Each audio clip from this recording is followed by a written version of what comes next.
Welcome back, everybody, to an amazing episode of Tech Kvetch. It's a tech kvetching. We're not kvetching about teching. No, this is a Passover. The Passover edition. Oh, it's going to be so good. We're going to cry. We're going to drink. It's going to be a great episode. Welcome to the show. You're right. We should have had some. Had we been prepared, would have had a cup of mishaps or something. Oh, that would have been so good. I'm just saying. It's less Kvetch, where mindful speech and wisdom always stretch. Rabbi by Rael, Howard on the mic, dropping Torah gems every day in sight. Okay. So, welcome to our show, everybody. This is our first attempt here to try to create a podcast without being sitting next to each other, which I have to admit is a little harder. Howard, when I'm with you, you just, you bring it out of me. You know what I mean? It just makes it happen. And, but not bad. So we should acknowledge that it's our 20th. A 20th episode. 20th episode. Yeah. Right. We're making a real kvetching run of it. You know what I mean? And I don't know about you, but I don't know if you've told, our future viewers, to go to the website, of course, that website being cleanspeech.com/let's kvetch at the top there. Good job. Wow. Look at that. I know. Oh, wow. This is high tech. I want to thank our special technical team, amazing technical staff. I want to thank Rabbi and Leban for the amazing technical work here that we've got. So I'd also like to thank our sponsor. Can I just tell you? Where's my? Where's the sponsor? Here we got a great sponsor here. There you go. Oh, there we are. Look at this. Thank you to this week to Protexia Secure for sponsoring today's episode. If you're all of your security needs, home security needs, want to make you and everybody precious safe. So go to protexiasecure.com. Right. And support their wonderful organization that they support. Wait a minute. So in that image, there's nobody sitting there. There's no. Yeah, you need to put some more people in there. All right, we'll work on it. We'll get back there. Yeah, okay. But thank you. So Howard, you getting ready for Passover? Yeah. So I'm a little. It's not as sharp here. Oh, the camera. Talk about technology. Yeah. So getting ready for Passover. We did a sukkahs. We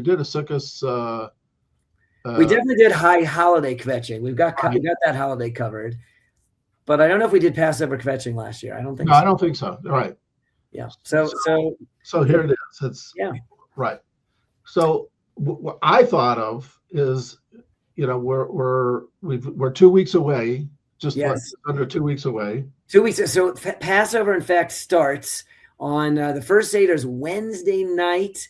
I think it's the 1st of April, something like that. Very close. Wednesday night, and 2 weeks from last night is 2 weeks from today is the first day, but the Seder is the night before. Wednesday at the beginning of April, that's the first Seder. Wednesday night, Thursday night, second Seder, and for the week, for the duration of Passover. Amazing. Right. Now, you as the head director of the Jewish Experience, are you allowed to leave, or are you in town? Well, Passover is a busy time for us, and we're going to be having, for those who are interested to come to the Jewish Experience and enjoy a Passover primer, we're going to be having that on Wednesday, March 25th, a week in advance of the Seder next week. And you're welcome to come, and you can check it out on the website. Come to a special episode of Food for Thought, which is every Wednesday nights here, but special one to get you ready for Passover. If this episode isn't going to get you ready, then you'll have to come to that. Okay. So what is involved? What's besides going over your whole primer, and stuff like that? But there is many things to do, to get, to buy. The reality is that we can start kvetching about the cost, the labor, and all that sort of stuff. We can do that. We could. Look, there's a lot of things to acquire and a lot of things to get rid of, like chametz. You have to get rid of your leavened bread and any leavened bread things. Basically, anything with one of the 5 grains in it that is not kosher for Passover is pretty much chametz, and you got to get rid of it. Even your fine whiskey. You got a liquor cabinet over there? What's your favorite whiskey, Howard? What do you like to drink? You're a big drinker. I'm not a drinker, so I don't. Bourbon, scotch, nothing. Single malt, okay.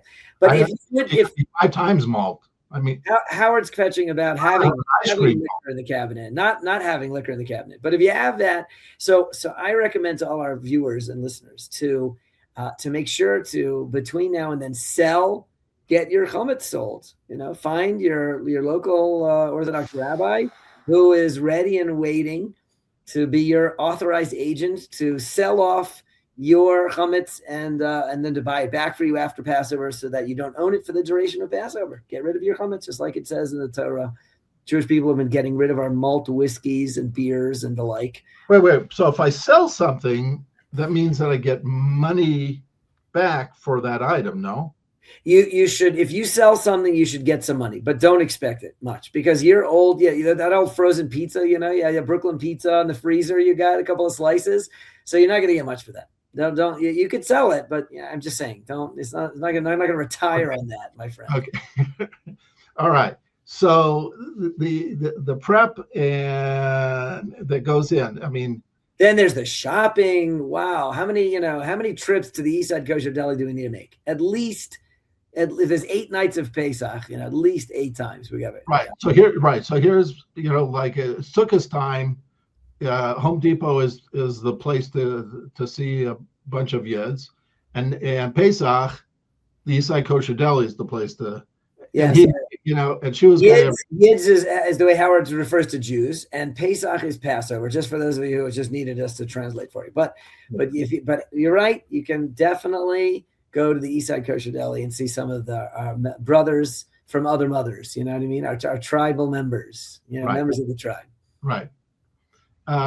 Anyway, so I got a phone call. He's getting a phone call. Okay, let's go to a commercial break now from our sponsor. Recording. I'll call you back. Howard, in the middle of the episode, you're getting a call? I can't believe it. I don't know. My grandson. Hold on. All right, should we mute you? All right. Listen. We have to mute him. Okay. All right. I'll call you right back. Goodbye. Sorry. Okay. By the time I figured out how to mute you in our new tech broadcast, it was too late already. All right. Who was that? The kids? What are you getting? A call from the kids? It was my younger one and one of my so you know what? That leads me to another Kvetching Passover topic. I just want to say that one of the toughest things about Passover for many families is families. Many families, the family is the biggest source of kvetching, and for sure, you don't.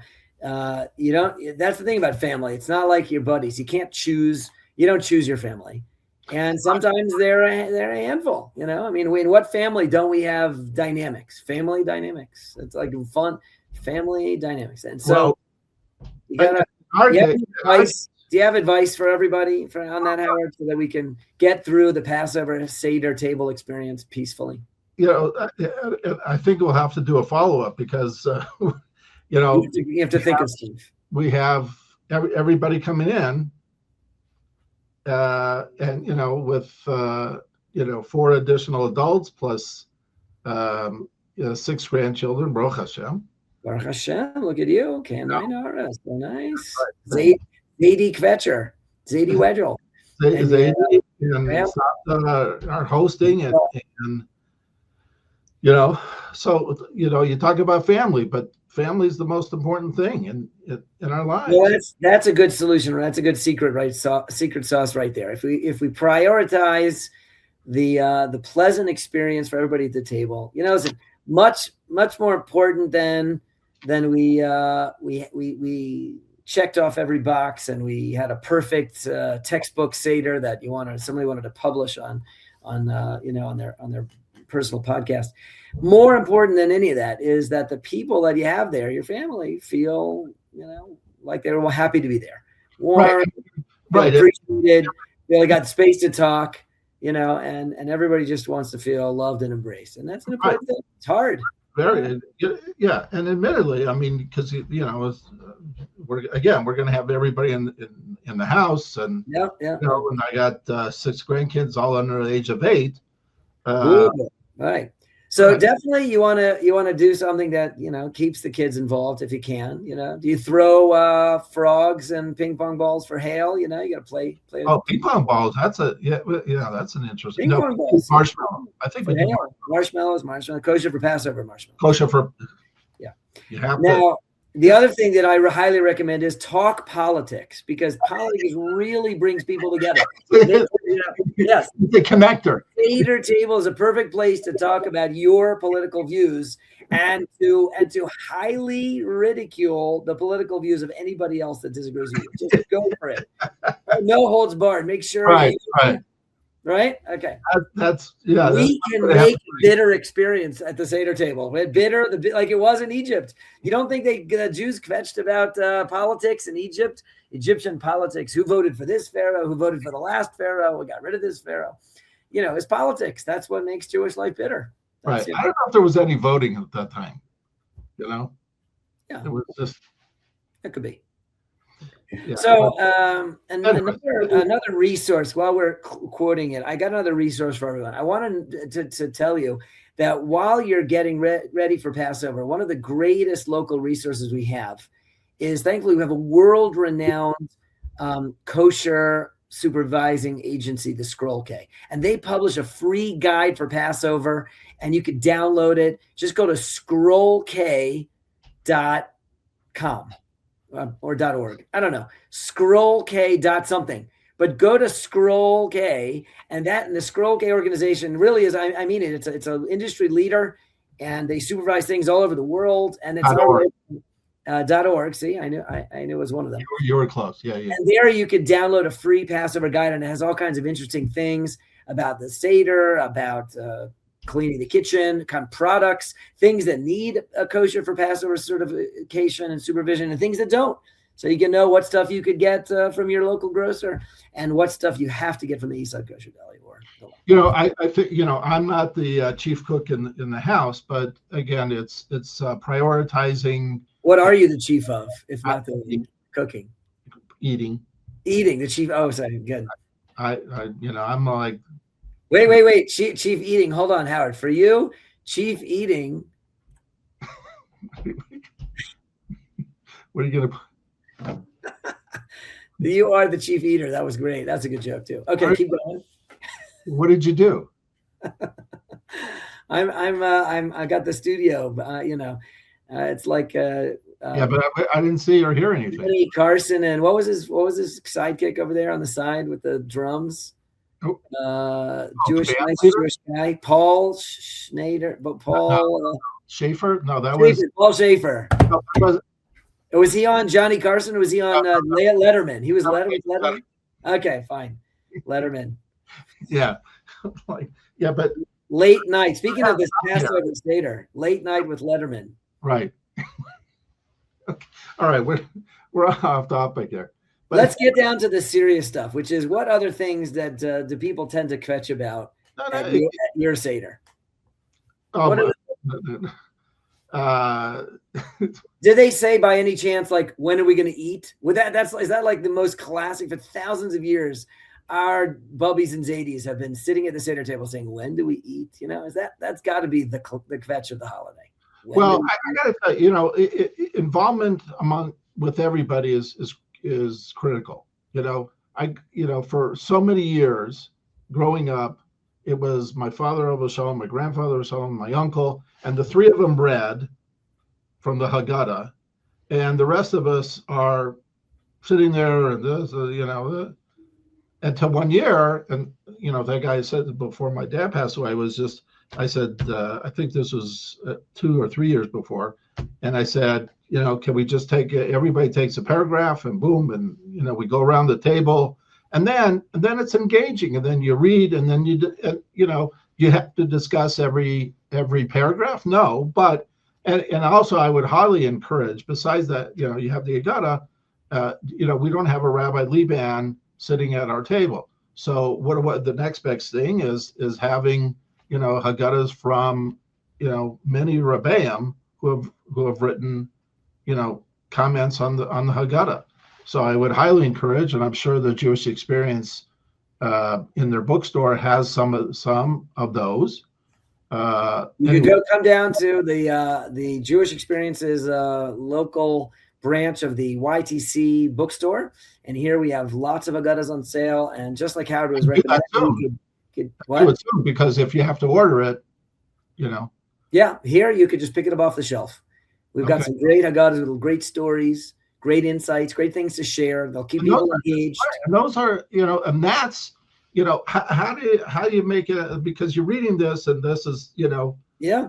Even if you're a guest, even if you're not running your own Seder, if you come in with like a dazzling insight, you could show up the host and make him, that's the goal. Right, easily done, right? Don't do that. Don't do that. Don't do that. But share a nice insight, make everybody feel good about sitting at the Seder table together, and share a little Jewish wisdom. That's really good. So, do you know how many years, by the way, do you know how many years it's been since the Jews got out of Egypt? I'm going to take a stab. Guess. 3,000. Okay, good. Keep going. 3,338 years. Wow. This year, 3,338 years this year. There is no event in human history that has that kind of staying power. 3,338 years we've been doing this. It's an amazing thing, really amazing. And so when we're sitting around the Seder table, it's an incredible history, an incredible point, and everyone should really appreciate it. Is what we're doing here. The Jewish people have such an important role to play, and the Pesach Seder, the Passover Seder, is what keeps us on track. That's right. That's right. Very absolutely. Good. So, again, don't get stressed out by the chametz. That's the key thing. Enjoy, learn, discuss. That's right. Enjoy your families. The Seder has one last thing I just want to leave you with, and that is this. We know that at the end of the Seder we have the afikomen. The afikomen. Now I tell you, the afikomen is today. We're all familiar.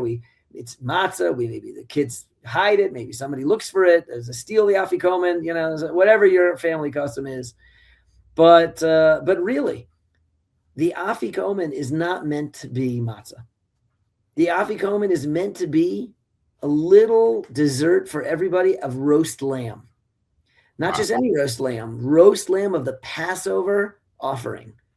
That when the Jewish people were doing Seders right, and we all lived in Israel, and we go to Jerusalem, and we had the temple, we had the opportunity to do all the mitzvahs, and we would bring on the afternoon before the Seder a special Paschal lamb offering, and then we would get some of that lamb back to eat at the Seder, and we wouldn't eat it at the main course. We would eat it as the afikomen. And that was your dessert. The last taste on your lips as you leave the Seder is supposed to be the taste of freedom. And instead, today we have a matzah. We have a matzah again. It's a placeholder. It always makes me very sad because we're not really where we want to be. We want to be back in Jerusalem. We want to have the temple again. We want to have the opportunity to do Jewish life all the way. And we want to have, and that roast lamb would be the truest service of the Almighty. That's what he took us out of Egypt for 3,338 years ago. And so eating matzah again, it's a twinge of sadness. When are we going to get the real thing? Meanwhile, we're going to eat the matzah. I love matzah, don't get me wrong, but that last bite of matzah. Yeah. Do you have that on your calendar, the years? How did you know? No. Well, so it's 5786 in the Jewish calendar, and we got out of Egypt in the Jewish year 2448. You do the math, figure it to get there. Yeah. So listen, here's the thing. The most important thing is keep the kvetching to a minimum. Keep moving along. Everybody has a great time at Passover, and don't forget, pass along and tell people the Let's Kvetch podcast and where they can find it. That is it. You know where to go. You know what to do. Follow, join us for another great. Thanks for being with us. Another great episode. And thank you guys are great. Thank you, Howard. It was great kvetching with you. Virtually. Beautiful, beautiful holiday. This is like Moshe Kvetched. It was just like this on StreamYard. Bye, everybody. Thanks. We'll see you.